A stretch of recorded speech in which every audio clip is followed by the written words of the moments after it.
Welcome everybody to this lovely discussion on the convergence of science, technology, and social activism. I'm very excited about the theme, and I'm very grateful about all the questions all the questions that were asked, and in particular those that were asked from me, because they prompted me to reflect, and I'm very happy to share later those reflections and to listen to everybody else. Thank you very much.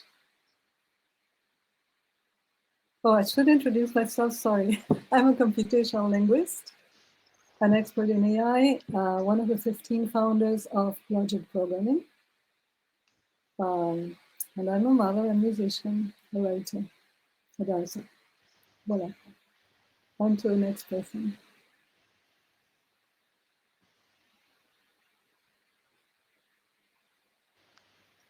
Who wants to continue, Segun? Yeah, yes, I'll go ahead. Brief about myself. So I'm a recent graduate of computer science. I just finished my PhD in computer science with a focus on natural language processing with applications to social media data. That's it. Everyone, my name is Yara Mantenuto. I'm an assistant professor of linguistics in the English department at California State University, Dominguez Hills. My primary research interests lie in morphology, syntax, fieldwork, language documentation, and pedagogy of linguistics and languages in general. And I have the pleasure of working with two communities of Mixtec speakers, and both of them located in Oaxaca, Mexico. And I'm honored to work on the traditional, ancestral, and unceded territory of the Gabrielino Tongva people. I'm in LA right now. Fili, ¿te quieres introducir? Te puedo traducir, ya que Cristian no está.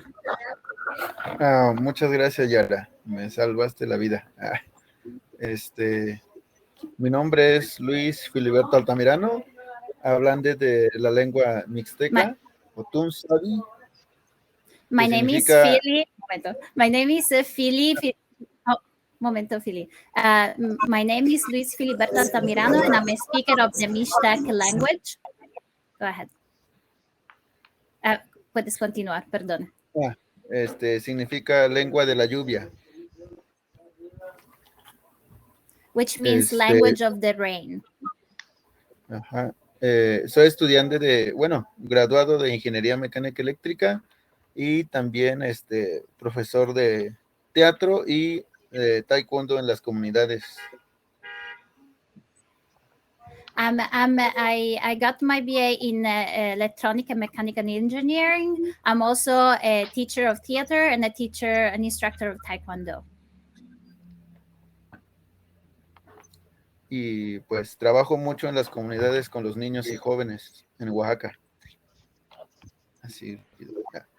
And I work a lot with the community, with the young people and the children in Oaxaca.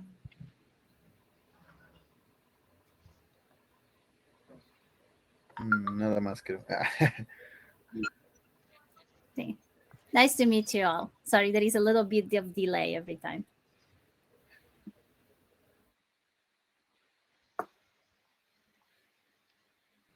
Manuel.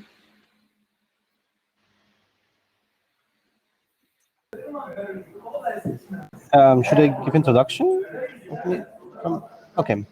So I am currently doing my PhD at the University of Stuttgart in Germany. I am doing research on NLP for low-resource languages, mostly indigenous languages of the American continent. And I myself, from my father's side, I am from the Wirrarika people. And yeah, that was one of the main motivations to try to do this kind of research.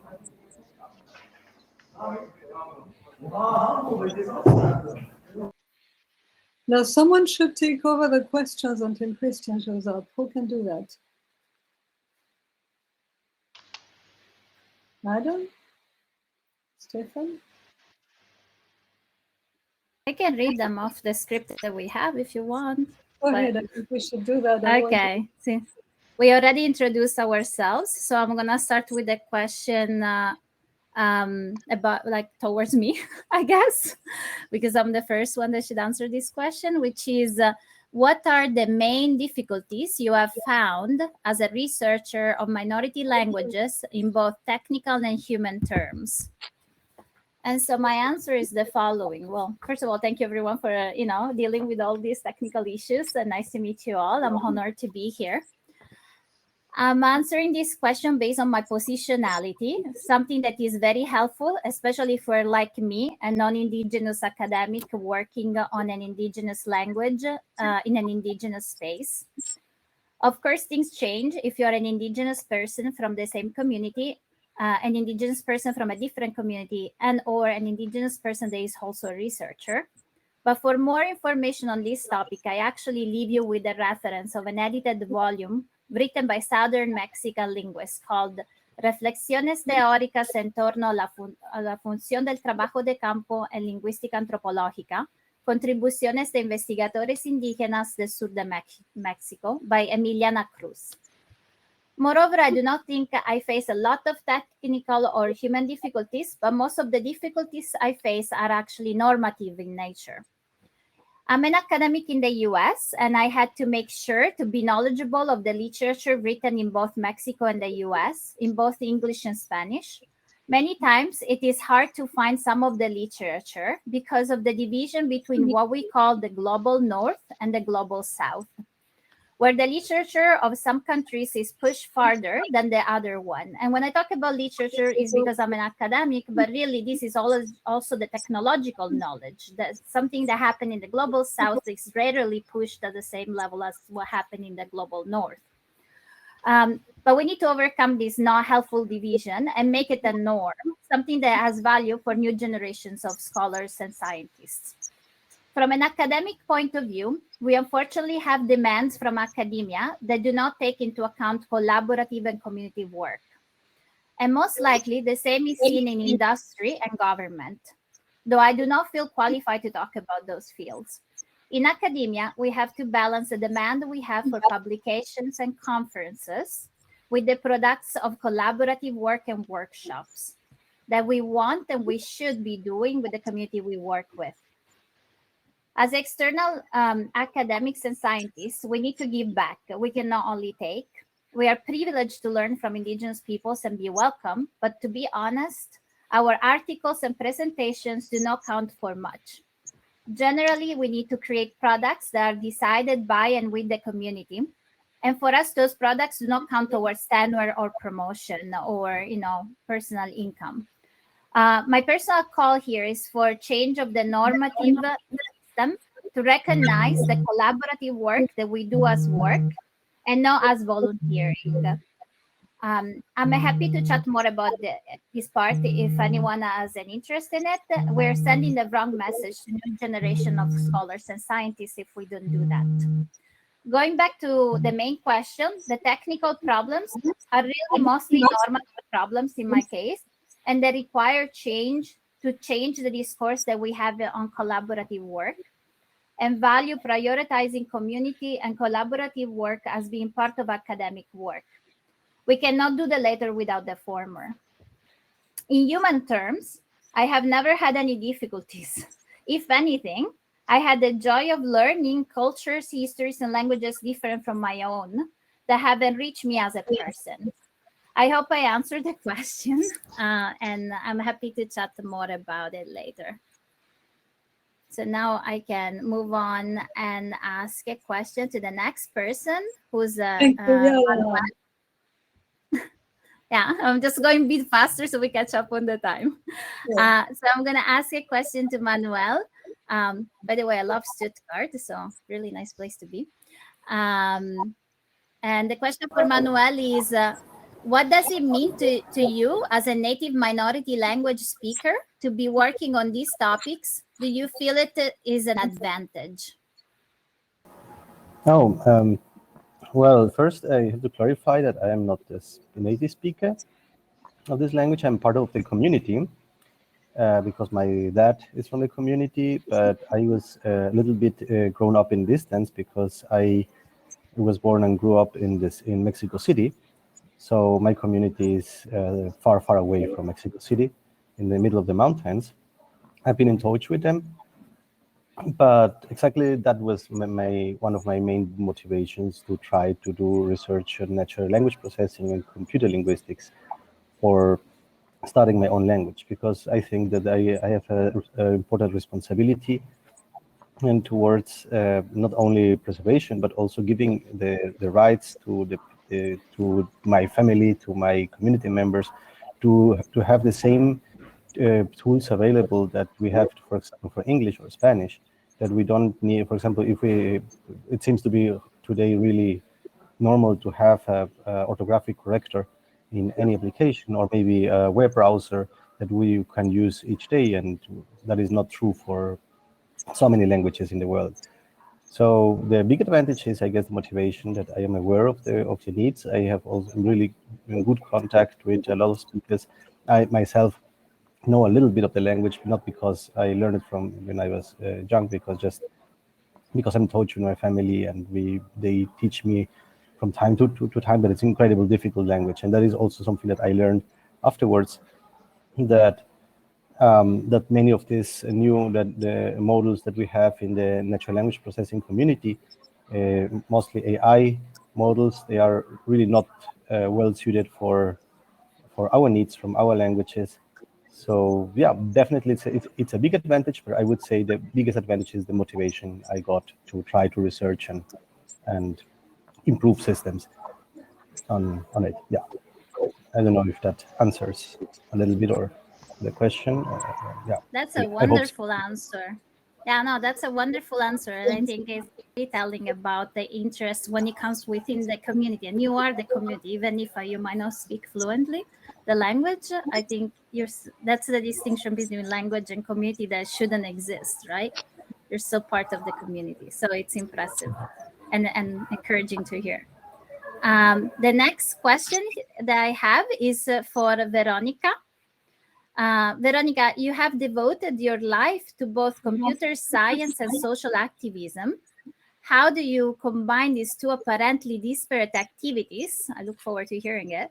And do you have any advice for other scientists that are interested in social issues on how to go beyond academia and still be successful? Definitely. Thanks for asking. So I think for how do I combine them? I had no choice. Marginalized people such as women, particularly women in male-dominated fields, unfortunately come across myriads of opportunities for activism, since most aspects of equity are still to be achieved. For example, early in my career, I took my nursing baby to a conference, and my university refused to reimburse me from my own NSERC funds, which it administered, for 1 hour of babysitting I needed to give my talk. I was so infuriated that I started a battle with NSERC just for the principle. I didn't think I would win it. No one thought I would win it, but I kept at it, and 2 years after, to my own surprise, I won. NSERC rewrote its regulations to allow it, not just for me, but for all nursing researchers in Canada. The morale here is follow your principles, even if they look like a lost cause, because at least you all have tried, and who knows, be surprised. You might be surprised and win. Advice. I have 2 pieces of advice. One is, if you're interested in social issues and academia takes all of your time, blend them.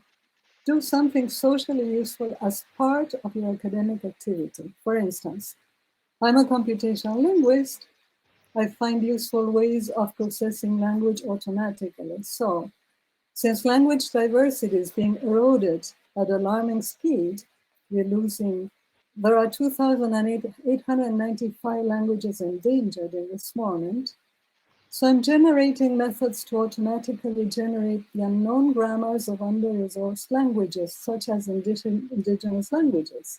I'm working with Chol in Mexico, with Universidad Autónoma de México, because I think increasing the survival chances of endangered languages has obvious socioeconomic potential impacts. And there are simply not enough linguists in the world to do it by hand.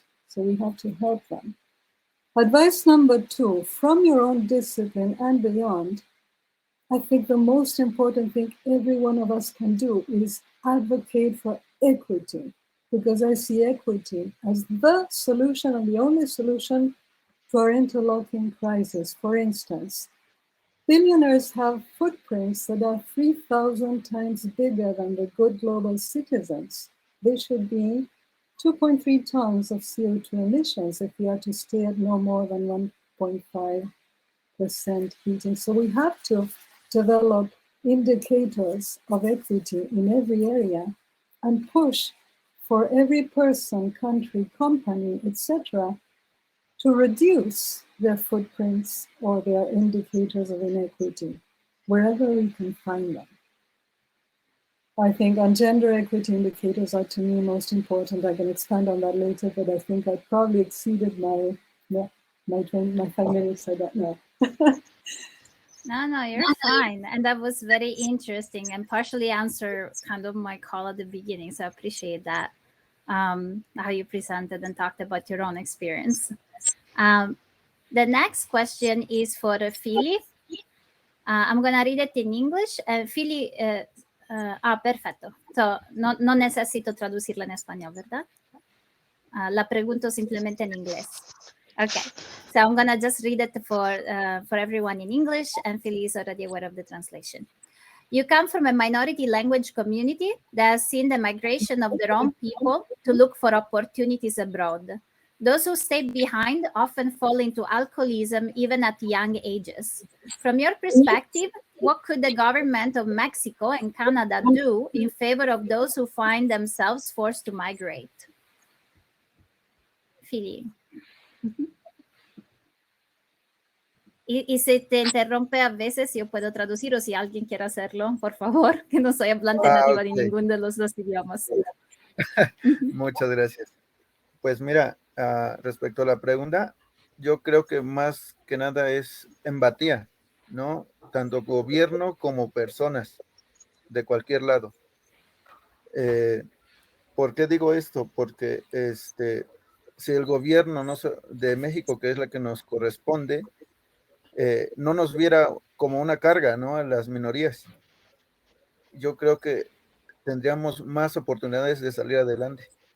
Entonces, que no nos vean como una carga, para que también nosotros tengamos como retos para mejorar nuestra situación de vida y no como obstáculo para llegar a ello. Entonces, no sé si me llegas a traducir hasta ese punto, por favor, Yana. Yo me ofrezco para traducir porque soy bilingüe. ¿Está bien? ¿Sí, Yara? ¿Sí? Yes, bueno, please. Entonces lo que dijo Luis es que lo que le parece más importante es recibir empatía tanto de los gobiernos como de las personas, de los gobiernos en particular, para que dejen de vernos a nosotros, las minorías. I'm sorry, I'm doing the wrong thing, am I? It's okay, you can do it in English. But empathy. Empathy from governments and persons are the main thing. In particular, from governments, they should be viewing us as minorities as liabilities, so that the problems we have, we can treat as challenges to be surmounted and not as obstacles. Did I translate correctly, or is anybody wants to pitch in? ¿Sigo? Pues sí, me refiero a esto porque a veces hay muchas capacidades que se quedan a medio camino y a veces si no van acompañadas o no haya alguien que los impulse, pues difícilmente van a llegar a lograr cumplir una meta, ¿no? Entonces, pues como persona mía, ese es mi trabajo con las comunidades y es algo que me siento muy orgulloso cuando pasa un cierto tiempo y ver los resultados, ¿sí? Entonces también necesitamos fortalecernos mentalmente y como comúnmente, ¿no? Nos consideran como indígenas, nos figuran como alguien con la cabeza agachada, ¿sí? Donde solamente somos dependientes cuando no es así. ¿Sale? Yo me siento muy contento porque aquí estoy con Yara y es a través del trabajo, ¿no? Lo que ha dado que haya esa conexión. Entonces, pues es trabajo nada más, como le digo, que nos den oportunidades para que sean retos de la vida y que los niños no encuentren obstáculos en el camino, porque si rompiéramos barreras, hay mucho de lo que pueden aprender otras personas de otros lados de nosotros. Sí, o sea, nosotros también tenemos cosas que enseñar, no nada más de depender de alguien más. Entonces, yo creo que es eso, ¿no? De que todos rompamos esas barreras y pues sí, ¿no? Yo, por ejemplo, ahorita mi reto pues es aprender el inglés porque me gustaría aprender más de ustedes. Me gustaría aprender más para poder compartir con los niños y que vean que hay otras opciones, hay otras oportunidades de vida. Entonces, eso es lo que yo veo. Okay, I'll stop you there because otherwise I won't be able to. So what I see is a lot of capabilities that remain halfways.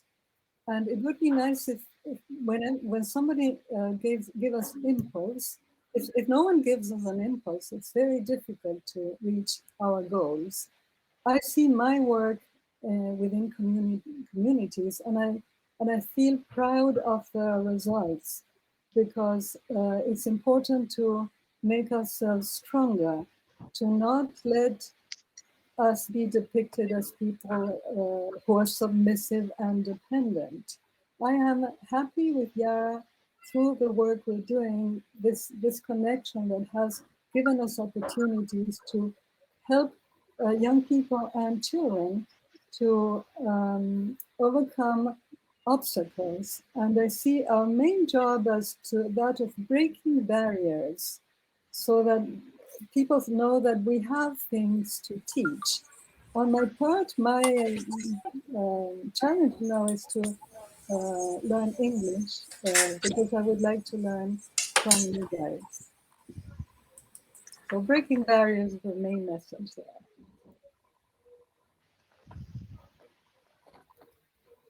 Christian, hello. Hello there. I'm so sorry for the inconveniences, but you have been doing a marvelous work already. So I'm very, very glad I can join you, even if for a bit.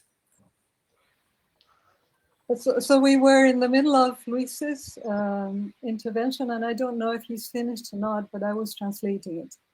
Luis, ¿terminaste o quieres decir algo más? You have done a wonderful, No, pues. Wonderful job translating, and I very much thank you. If you continue, I set up a couple of more things here, but I have been listening to the whole thing, and it has been marvelous so far. Thank you very much for your expertise, for your insights, valuable insights, and yeah.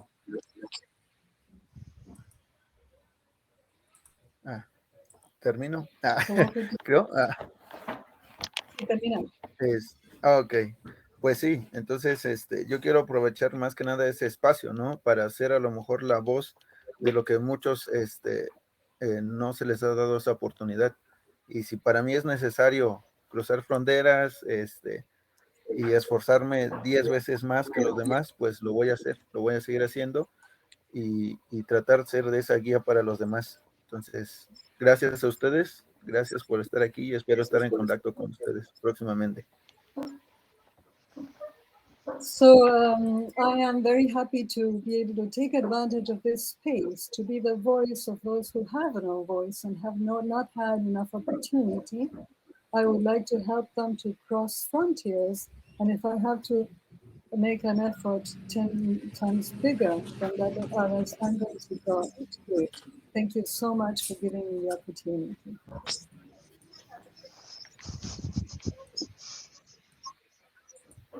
Excellent. So I guess we go to the panel itself. Are there any questions, I guess? Christian, what should we do next? Christian, you want to take it from here? Or should I continue? Give me one more second. There is the general question that is for one.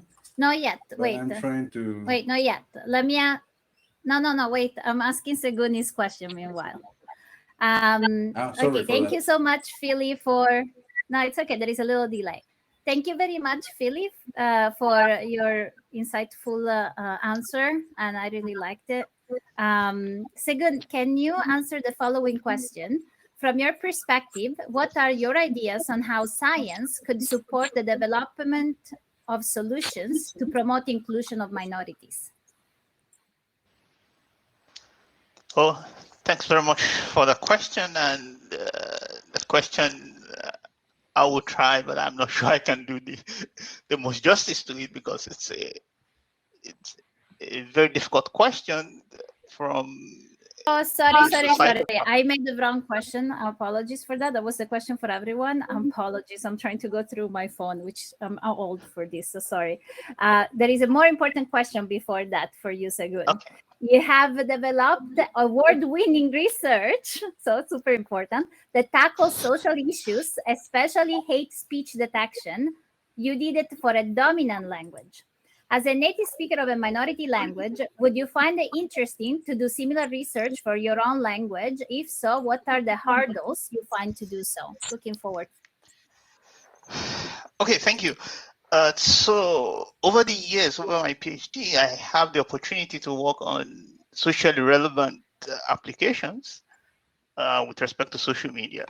So two sides to this. One is the part on addressing moderation on social media platforms that has to do with hate speech detection. As well, I'm also involved in work that has to do with advancing pharmacovigilance using social media data. And so these are very important and very relevant societal applications. And certainly, I would like to do this for a minority language, because our society is not only meant for Western languages, and so it's unfortunate that we lack resources to do this for most minority languages. So if I talk about my own native language, which is Yoruba, it's spoken in Western Nigeria, Southwestern Nigeria mostly. And for this language, we do not have that many resources. And it's even much more difficult if we talk about social media data. I mean, this is a very niche domain, and to get text data in a minority language in social media domain is almost nearly impossible. Why? Because we have an additional level of difficulty where it is the case that even when we do find this data, it is in code mixed form with a more dominant language. So this even makes it much more difficult than a pure native language, but this is a low resource language that is now code mixed with a dominant language. And so this is pretty much a very challenging problem. And what are the ways out? One is create data sets. Unfortunately, also, like many people agree with me, creating data sets is also very challenging and very resource intensive. And then if we talk about the technical solutions, it's very interesting for the technical solutions that we do have today. I mean, if we talk about word embeddings or multilingual representations, which claim to be multilingual in some sense, but in reality, the multilingual nature is next to none, if we do look at the relevant aspects. So I see very many challenges to do this kind of work that I have the opportunity to do in, say, English and Spanish, to do it for, say, Yoruba or mixed text or Nahuatl. It's very challenging, and it's very important. I do hope that in the future we'll be able to do it, and it's also very important because language conveys culturally relevant information. And so if we don't have access to such data in such several of the minority languages, it means that we lose out on a huge repository of cultural knowledge. And this is pretty much very important for society to progress together. I mean, in terms of, if we talk about technological inclusion, this is a very important point. We cannot say that, yeah, we have technology that works so much, but it only works in English. It only works in Spanish. So we are creating a sort of a digital divide, and that digital divide has several consequences down the line. So this is where I see it. It's a very important area of research, and I do hope that with the work that people do in several continents, so in the Americas, there are people that try to build resources for what they call the Americas Natural Language Understanding. In Africa, the Masakani community, they are also building several resources for African languages.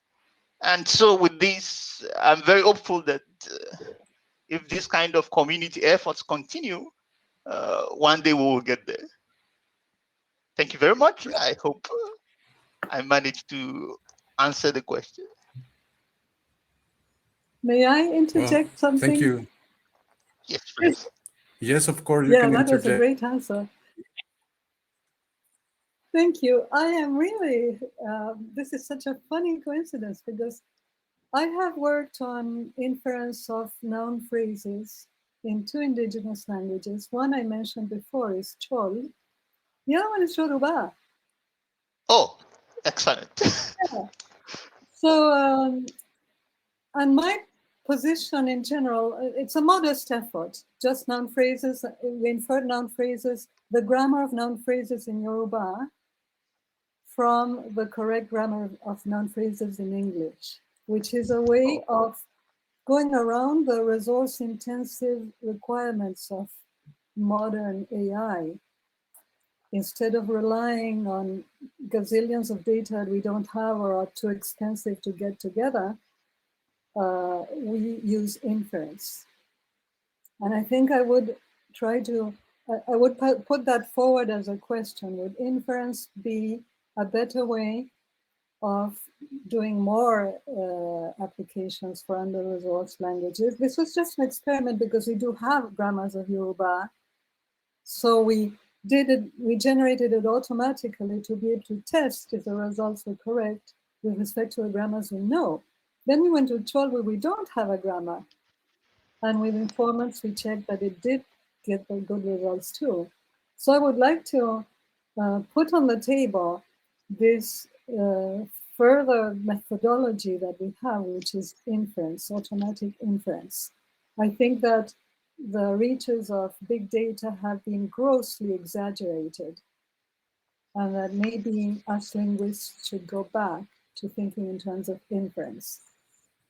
Veronica, I would like to cut you there a little bit because you are already answering the second question, which if you allow me, I would let you continue because you have been doing it so wonderfully. But if you allow me, I can ask you this second question, and then we'll giving you the word one by one. Okay. Well, this is a question for all panelists. I don't see my image there, but I think you can listen to me. It's for all panelists, and from your perspective, what are your ideas on how science could support the development of solutions that could promote the inclusion of minorities? And I would like to these questions first to Yara, please. Thank you. Yes. So in my opinion and in my experience, there are 4 different ways that science can support the development of solutions to promote the inclusion of indigenous people and languages in their discourse. The first way to support it is to learn from other sciences that have worked and reflected more on the topic of inclusion. And so that is a little bit connects to what Segun and Veronica were saying. For example, in linguistics, which is not everyone defines us as science. It's definitely not a hard science, but it is still a science. Great work has been done also by indigenous scholars like Dr. Wesley Leonard, Dr. Emiliana Cruz, and Dr. Hilaria Cruz, just to name a few examples. And then to bring it more closely to Canada, there is a great project that done by Indigenous Canadian and American linguists, which is called Indigenous AI. Which also from these ideas, we already can learn a ton, I think, on how we can move forward toward inclusion, because all these projects were based on inclusion. Like it wasn't like something that we need to think afterwards. They were created with inclusion as already part of it. The second way to promote inclusion is to create the spaces. And to do that, we need to change the norms that restricts access to education. We need to outreach to K-12 schools everywhere to not only then in like wealthier, generally homogeneous neighborhoods, but we need to create positions in both private and public companies that prioritize indigenous communities and languages needs. So it needs to become a priority. When it becomes a priority, then you don't have to think afterwards like, oh, I do this in English, now I need to do it for these other languages. We should not create those spaces based on what we think, like as non-indigenous people. But we need to learn, as we saw from this panel, I think. Without representation, we do not have a change in perspective, and we keep repeating the same mistakes. And the second point leads me to the third and fourth point. The third point is that we need to change the academic norms. I listed that in my first answer, and I keep pushing for it because we still don't do it. And that does not cost anything. Yet we do not do it, and I think we need to really ask ourselves the advantage of perpetuating the system that we currently are in, and that, like Veronica in her answer, for example, says she's fighting against since a while back. The fourth point is actually expensive. We need to economically invest in outreach educational programs. We cannot expect that people who have full-time jobs volunteer, and we need to pay them for their efforts and make them as part of the system. So like, for example, we heard from Segun, Manuel, from Philly, we need to create more spaces that actually like welcome this different point of view. And so we need to invest in creating solutions able to repair the inequality gaps that we have created historically and academically, because we're talking about language endangerment, but we forgot to mention how that happened in the first place, right? And so we need to remind ourselves about the causes in order to look for solutions. Otherwise, we put band-aids. And that's not what we actually want to do, to dismantle the current system. So I'm a bit more transgressive in the way I talk about it, because I think our hearts are there, but with a system, otherwise we'll keep battling the system, like Philly pointed out, and as Veronica pointed out in their answers earlier. And that's it. I look forward to hear what my colleagues have to say, because I'm learning a lot. Thank you very much for your wonderful answer, Yara. Can you answer the same question, Manuel? How can science support the development of solutions for the inclusion of?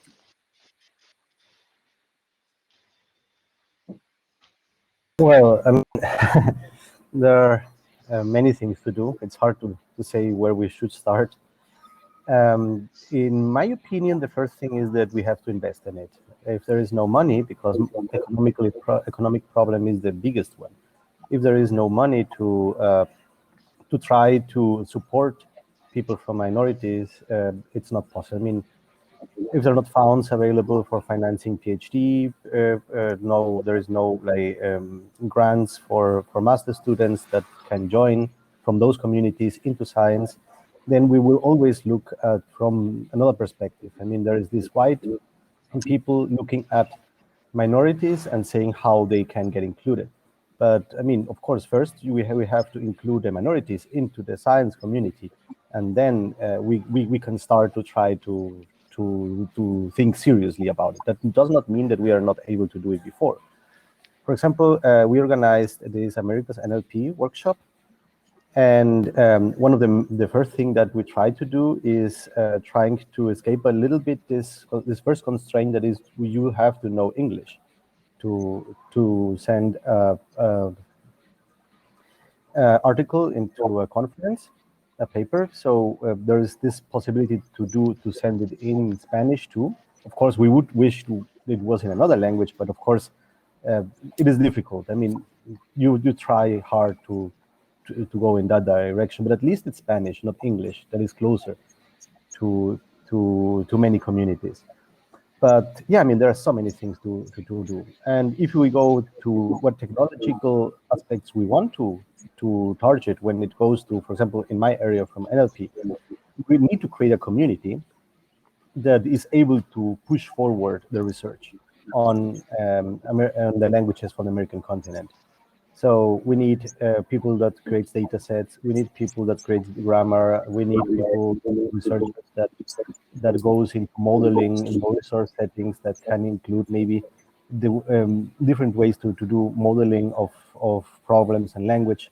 So they can also process languages like this really difficult polysynthetic or maybe the tonal languages, all these challenging characteristics and features from our languages.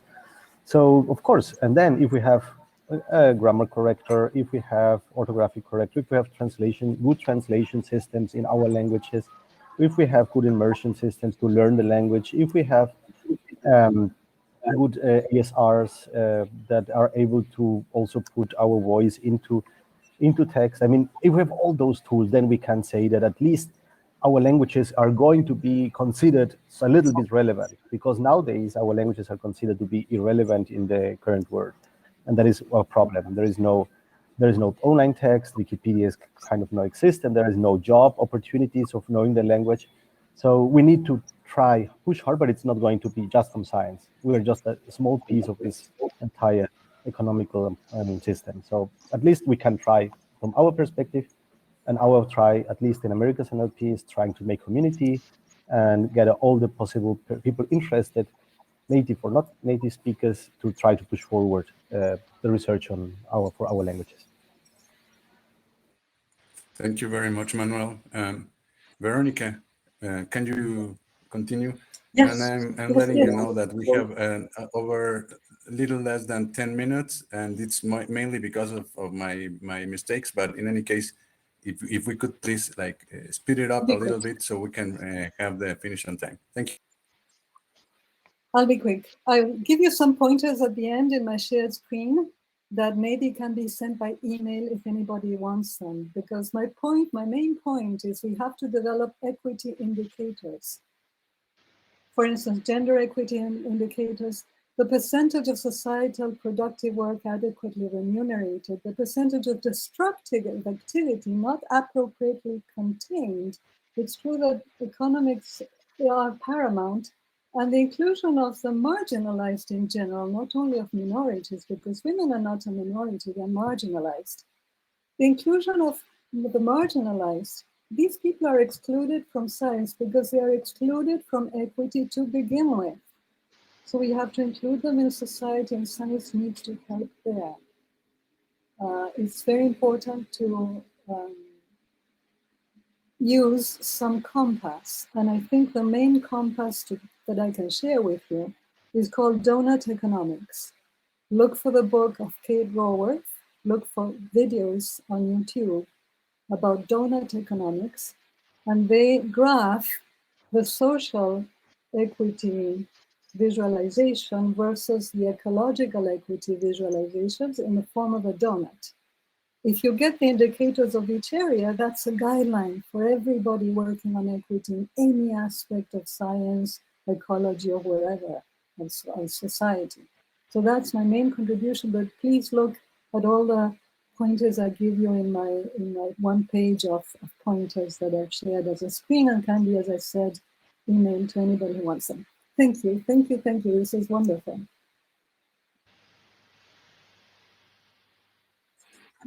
Thank you very much. All wonderful answers. And Filiberto, can you let us know about what do you think? ¿Cómo piensas que la ciencia puede ayudar a crear soluciones que generen mayor inclusión para las minorías?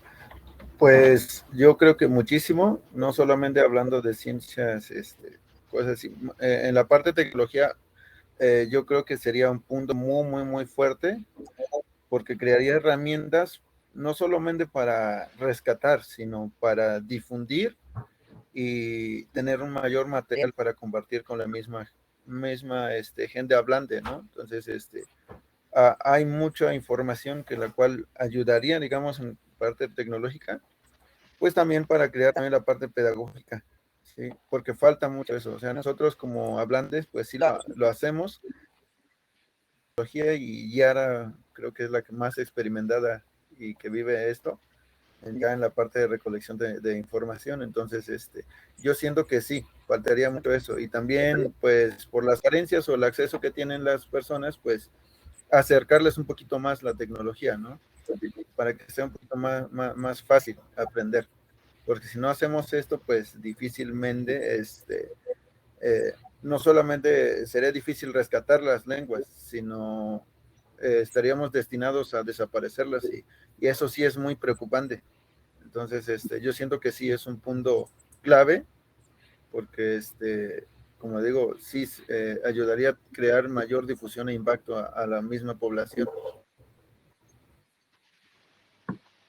May I Okay, I translate? think Gilberto thinks that the science could actually help a lot by producing technological products that the communities. It is very difficult to the communities access this technology, and with these technologies they could not only to preserve their languages, they could also try to make them grow, and also in the process also not losing them.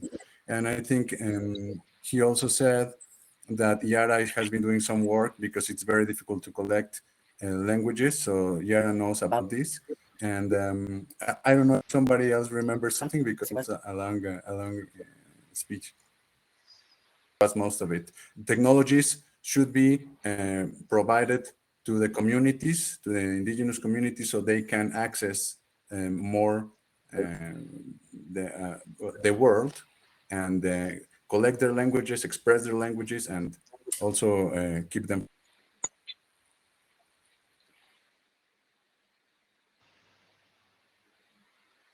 There's a stress on pedagogy too, he mentioned, because there is no methodology. Yes. Shagun, would you be so kind as to give the closing remarks? Well, your closing remarks. Yeah, I think a lot has been said. I would just like to point out a couple of points. So one is that if we talk about the language endangerment, I think Yara also mentioned a bit about this. If science failed to push for the inclusion of minority languages, certainly the pointer is that science is promoting language endangerment. I mean, because we can see it as some sort of competition between the high resource languages and the minority languages. When we don't have resources for the low resource languages, then the people are, society is pushed towards the languages that we have resources for, the languages that provides opportunities. And the net effect is that certainly the low resource languages are endangered. A closely related aspect to that is also about the decolonialization of science, for example. So this is another very important point, the decolonization of science and technology in general. I mean, like Manuel was also mentioning, who says that we must write all papers in English. We came to this agreement together, but must it necessarily be the case? I mean, and from a technological point of view, it is also very important that when we develop methods that are mainly for the highly resourced languages, we fail to understand the weaknesses of those approaches when we don't apply them to other languages that are much more richer and that has low amount of data. And so we miss out on this opportunity as well to see how generalizable the existing approaches that we propose are to the world languages. And so I would like to end it here. I hope we get an opportunity to discuss this further again, or if there are additional points. Thank you very much for the opportunity to participate in the panel. Well, that was all of your insights were excellent, were awesome. And I would like to finish with a little bit of editorialization of all of this. I think artificial intelligence is one of the most powerful driving forces in the present world, in the modern world. And it is very, very sad that people that is already relegated, it's hasn't received the to basic technology, they will miss out even more with if this artificial intelligence doesn't reach them soon enough. So it is part of the job. A tirade against scientists. This is not a tirade against governments, but it's a call for action. We need to work all together as scientists and as governments and promote the policies that can help advance the science for these minorities. Minorities should not be forced to learn a dominant language in order to access to the benefits of the modern world. They should do it in their languages. The technology is there. We just need to push it forward. We need to push harder in order to have all of these benefits available for the minority. So with this, I want to thank you all. I want to close the panel and thank the people from who is watching us. If you want to give us more questions, please. There wasn't time for questions, but you can give them to the moderators and they will give it to us and we can answer it for you later on. Thank you very much. It was wonderful. Muchas gracias, Philly. Thank you to everyone. Thank you, gracias. Thank you. Gracias a Thank you. todos. Bye. Bye.